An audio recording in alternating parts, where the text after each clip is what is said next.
want to show you how I make this really cool art that pretty much anybody can do. You need one of these like jewelry spinner things. They use them in display cases to show off like a watch or a ring or something like that. But you get it so you can see it spinning. You get it so it spins like that. And then you basically just put a piece of board over it. This is like a heavy duty foam board type thing. So you can see it spinning, and that's important. I'll show you why.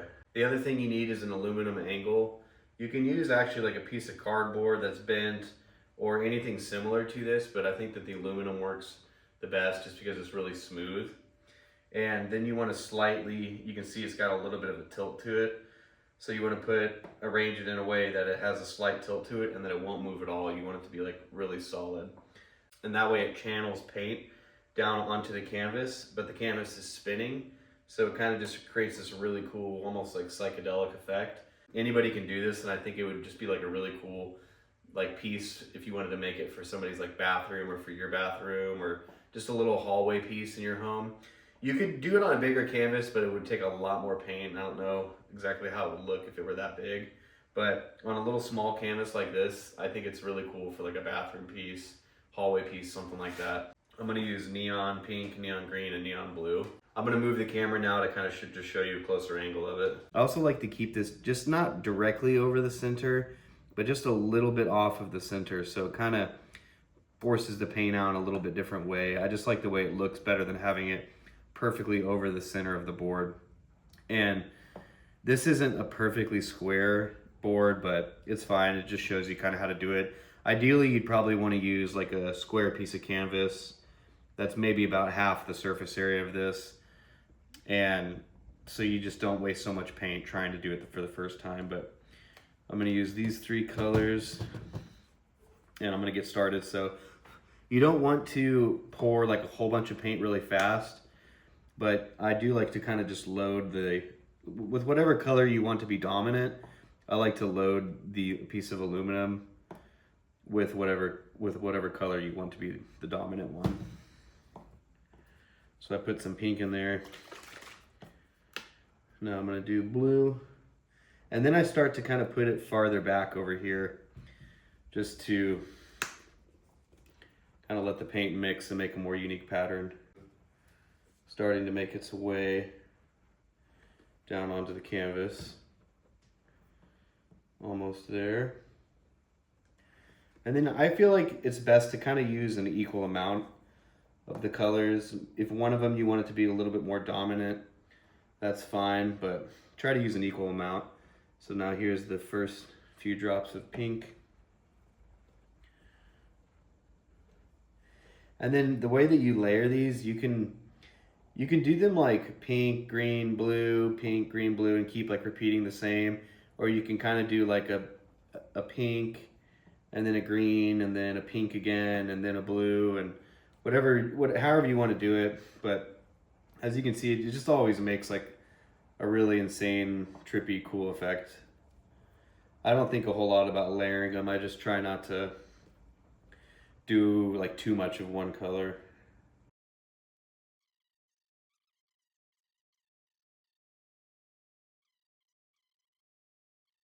This is similar to what acrylic pour artists call a cup pour, but this just makes it like perfectly steady.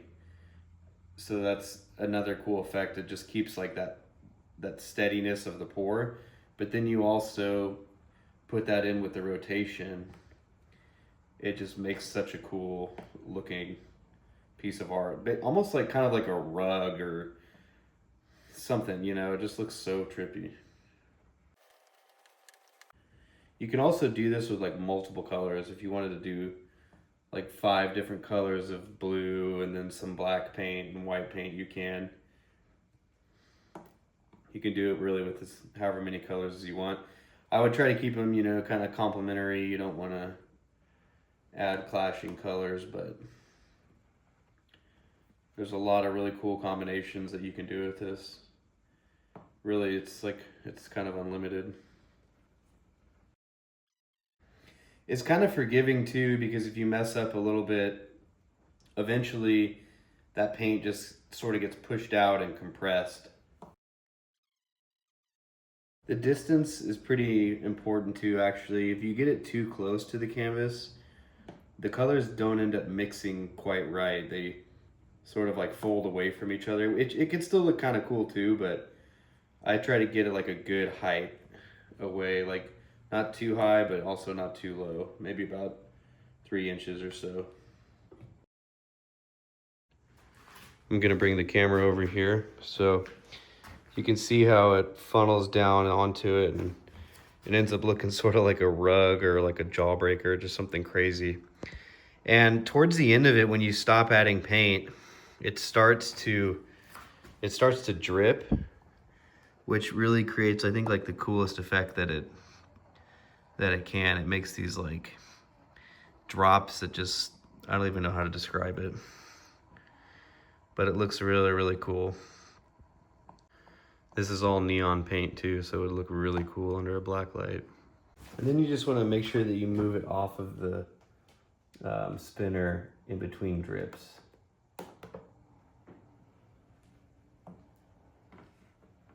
You also want to make sure it's like really level when you let it dry, otherwise it'll start to just creep off the edge. So I stuck a little something underneath there to make sure it doesn't drip off that way.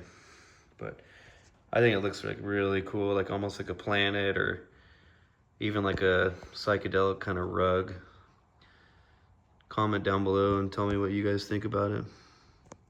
Let it dry and I'll show you what it looks like underneath the black light. So it's not fully dry yet, so I can't quite pick it up.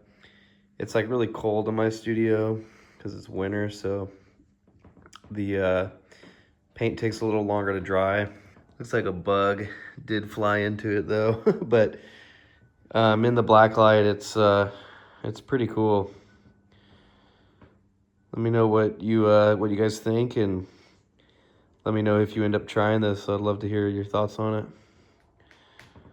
And give me a follow or a subscribe if you could, and see you guys on the next one. That's what it looks like a little bit closer up.